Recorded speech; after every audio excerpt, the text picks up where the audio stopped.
Hello, good morning. That was quick. Hi, guys.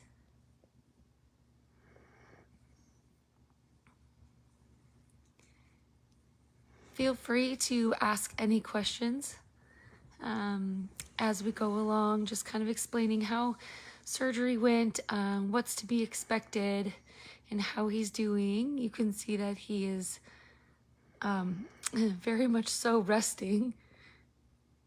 He's on a lot of meds, so we do a lot of sleeping. And then we have his supportive sister, Sailor, who's being such a good girl.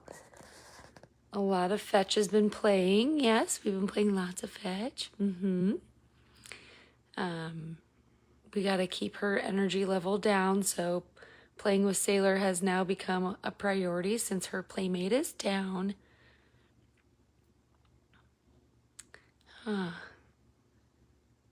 So we've already done one round of fetch so far this morning. It takes both of us to be home to take her out because someone's got to stay with him. He cannot be left unattended.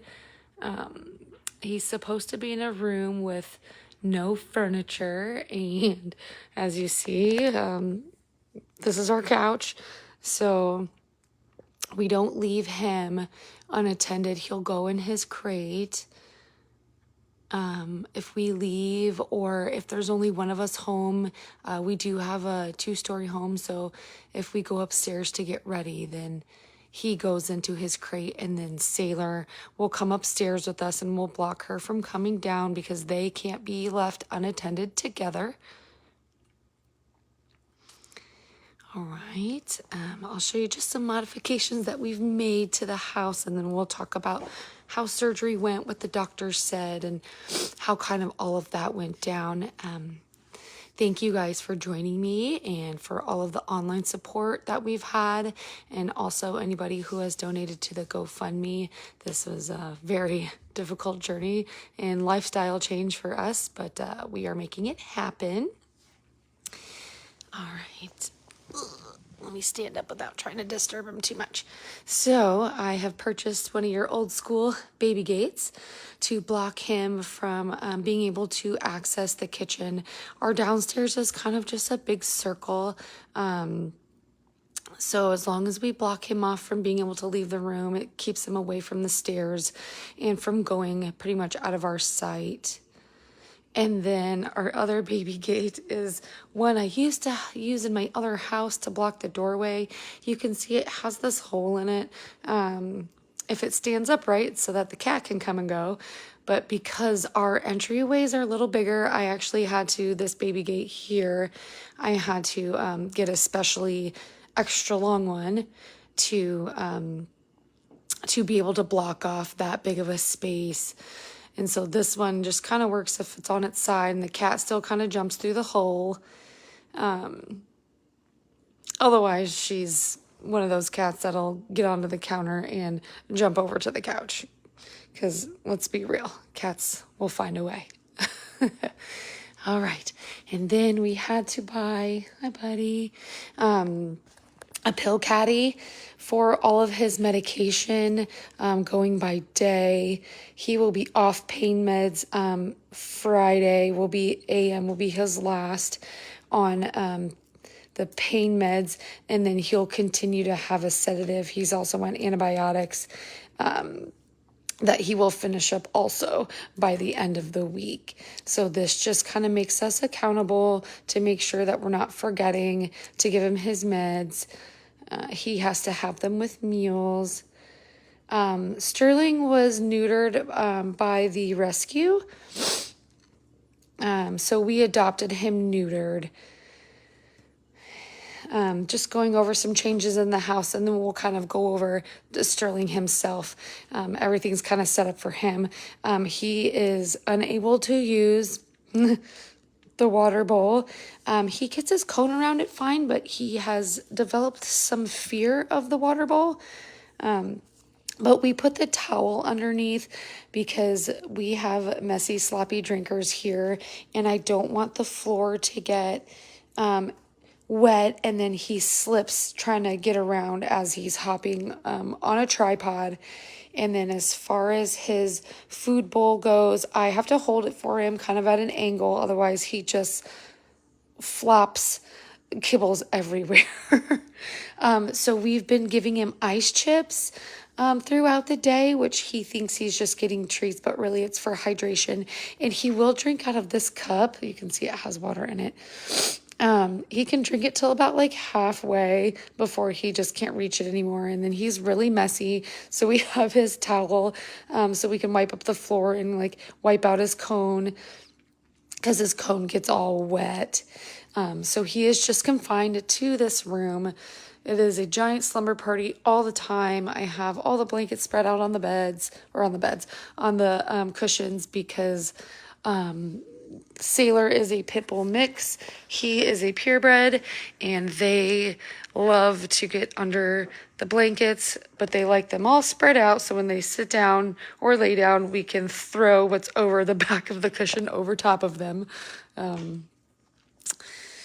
And then I spend most of my time when I am down here on the mattress, because he loves to cuddle, and it just kind of encourages him to stay calm. We are to stay calm for 2 weeks until his sutures are removed. Oh, yeah. Until his sutures are removed. Hi, buddy.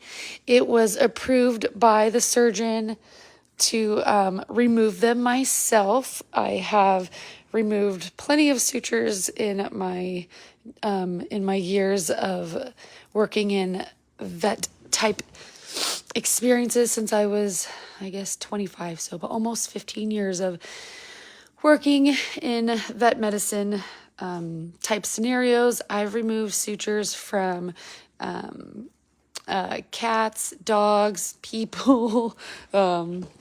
Probably not recommended, but they all look the same. There's different kinds of ways to stitch, but they're all pretty self-forward on what needs to be done. I did remove Sailor's spay stitches, so she didn't have to go back in. My previous dog had a couple tumors removed. I removed those sutures. He's just really nervous at the vet's office, and what we are trying to prevent is having to sedate him again just to remove them. If I can just do it myself, I'll just give him a little bit more of his sedative that day to keep him kind of like this. He's a pretty easygoing guy. Big pity mouth. So we acquired Sterling. His gotcha day has got to be coming up any day now. I was thinking maybe my Facebook memories would pop it up. So we'd have him for a full year. He was adopted around like 7 or 8 months old. He was in a foster home because he was thrown out of a car window by his first owners. And when they did that, somebody had saw it and called the authorities, and animal control went looking for him. And it took some time. They did not find him right away. And he had a complete leg break on his rear right leg. It was above the knee, and they didn't do anything with it. Except for just let it heal on its own, since he was still very much developing, since he was only probably about 3-4 months old when this incident happened. I can't call it an accident because somebody did this to him on purpose. And then I'm not sure I understand. Sorry, Siri is very nosy. And then he went to a rescue. It's called Barking Out Loud. They're based here in Florida. His foster mom was in Bradenton at the time.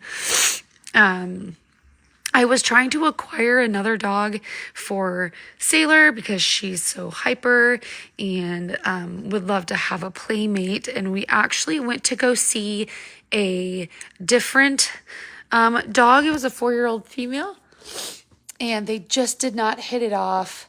And his foster mom said, "Oh, no worries, I have another one inside."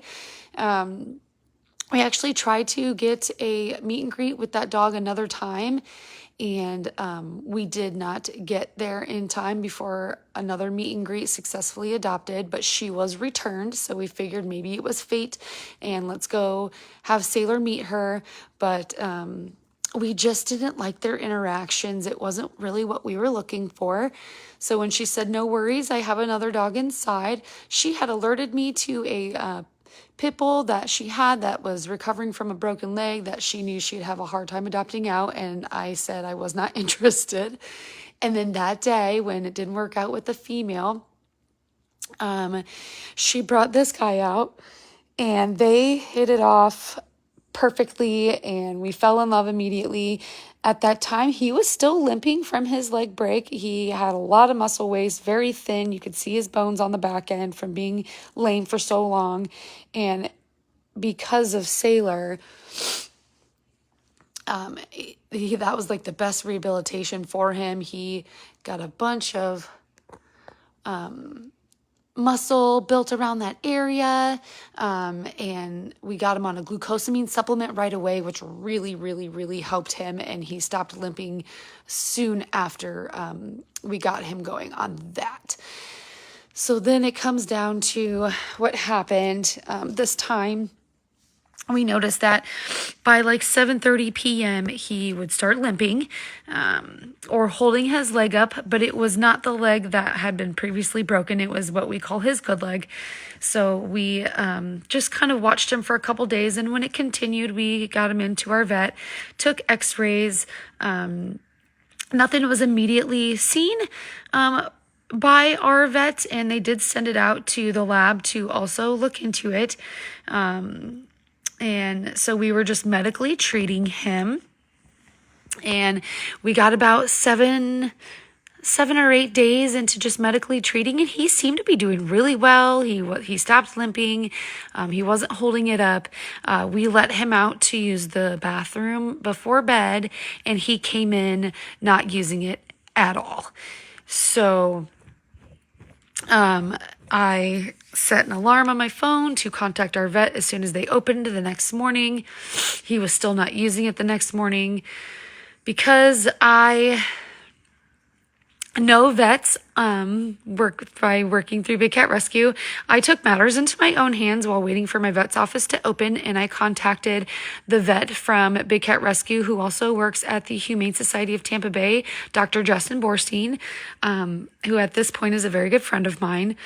And he immediately asked if it was his good or bad leg and if I had x-rays, and I did. So I sent them over, and within seconds he was responding and telling me that it looks like a CCL, which is your cranial cruciate ligament. This is identical to an ACL tear in a human. I know very much so what that is like. If you look at my knees,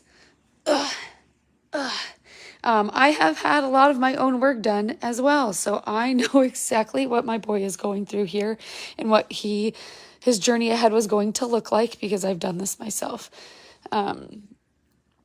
So I asked him who he recommended as an orthopedic specialist, and I still have not talked to my vet, but I know him hobbling around on a previously broken leg that was just from a year ago, that this became kind of kind of urgent. Hey. No, you can't mess with that, okay? So he referred me to Dr. Hay, and if any of you are familiar with Big Cat Rescue and Mickey Cougar, there was also a tiger before my time that also went to Dr. Hay. He is the gentleman that fixed Mickey the Cougar's knees. You can always look back on Big Cat Rescue or bigcattv.com and search for Mickey Cougar, and you'll find out what that was like and what it was all about.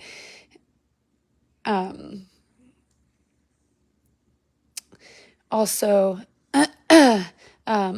so I gave that office a call. Dr. Hay is apparently a very popular man, and he was booked out through July, but his partner was available, and so we had an appointment the following week. It took a couple days to get a phone call back, but apparently she was out of office. So we had it scheduled for the next Monday. So we just took it easy for that week. And then got in Monday, and it was clear exactly that he needed a TPLO surgery, which is exactly what Dr. Borstein had suggested and recommended. Regardless of how much it was going to cost us, we knew we had to do this.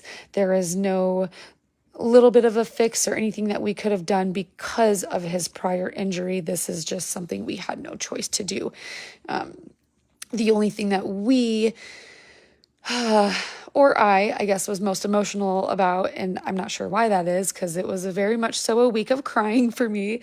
This was just a lot on my plate and a lot going on and just bad timing, and I just had surgery myself, is what if we didn't take him, and I was offered him at one point and turned it down, but if I didn't and this happened to him, would he be dumped again? And that's what just killed me to think about the most. And I could cry just thinking about it, because he's a very, very good dog, very obedient, good with kids, little dogs, other dogs. He listens.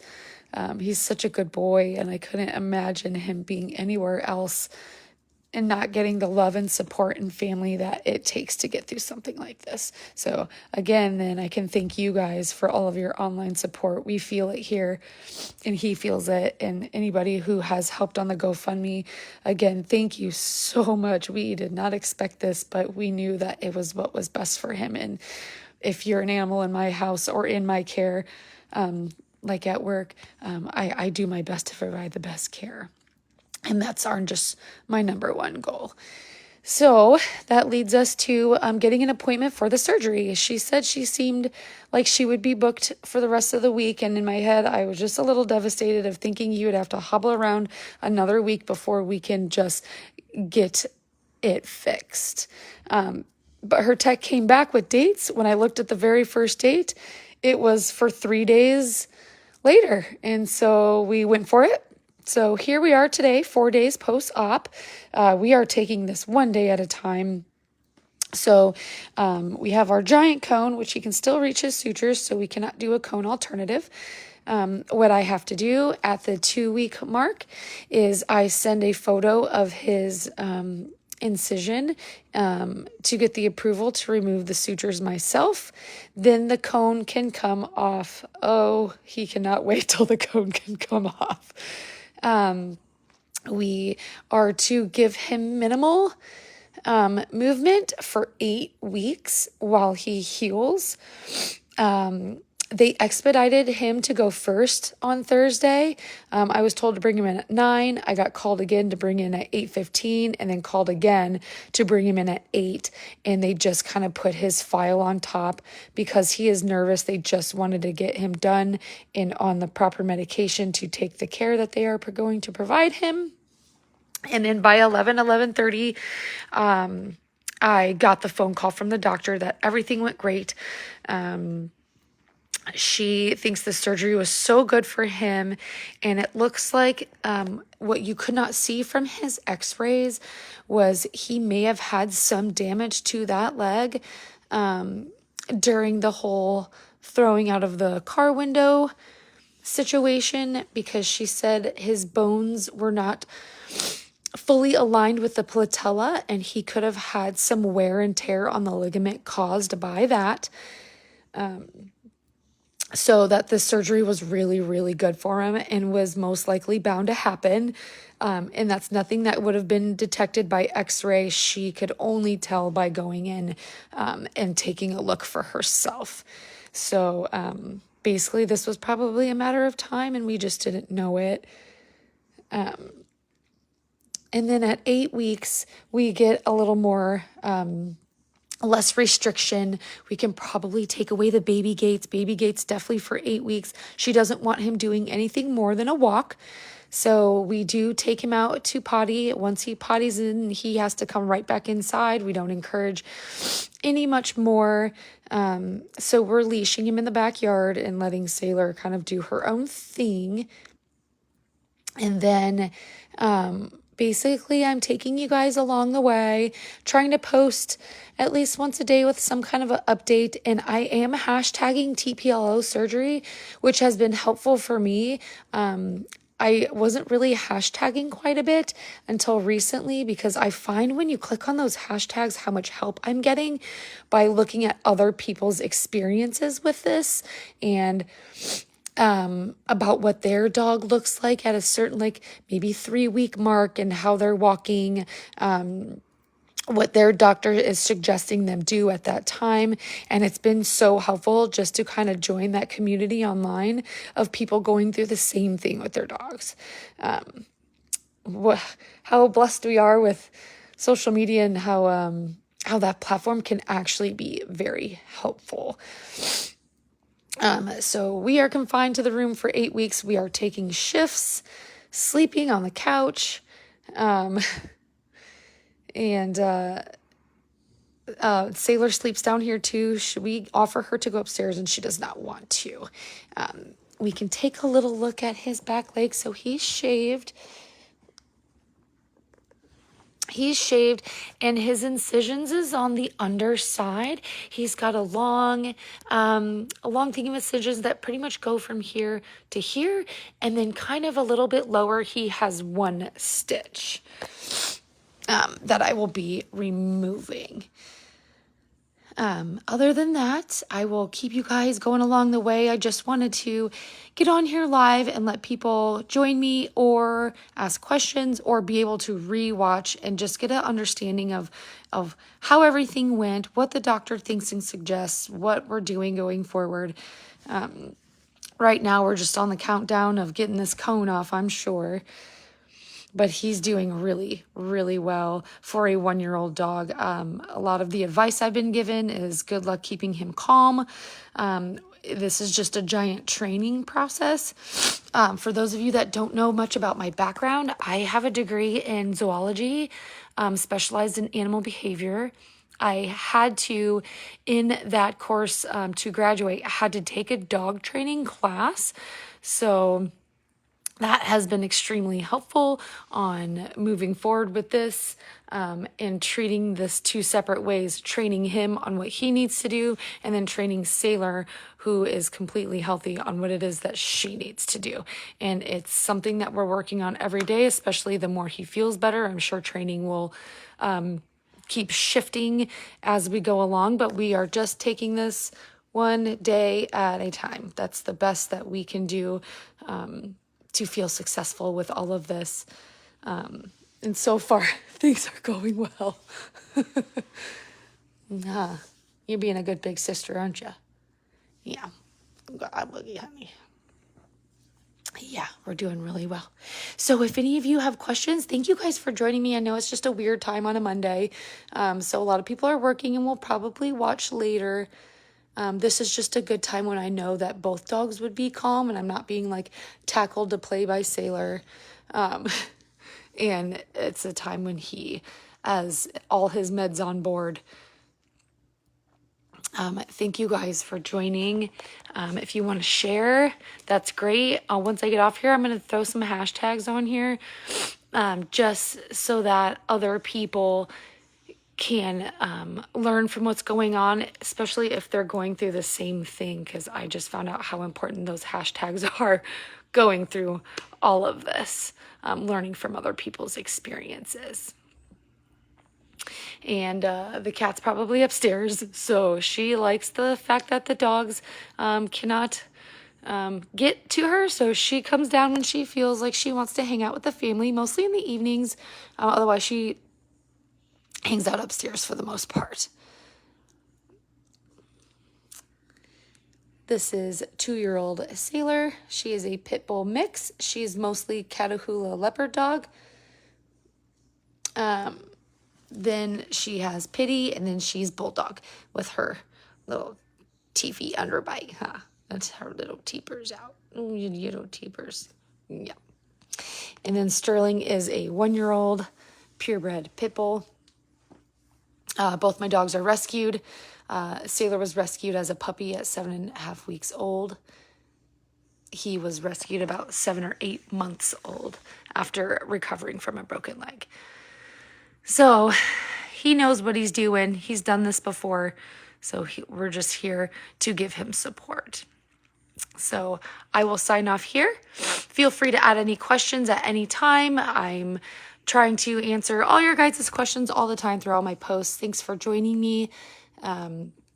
Maybe we can do this once a week just to see what kind of progress we have going on. I'm just here to educate you guys and educate other people that may be going through the same thing. All right. I hope you guys have a wonderful day or night, depending on where you're watching us from. And we will continue our very low-key slumber parties. Thank you for joining. Thank you for your online support. I was a mess for quite some time about all of this, which I'm doing better because he's just so resilient. It helps us too. But your support has been and very much appreciated along the way. We just don't feel alone.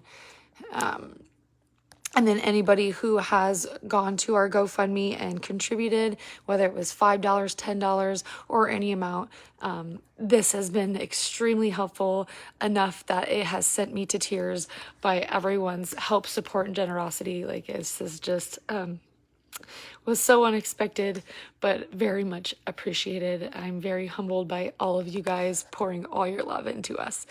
So thank you so much, and we will see you again soon.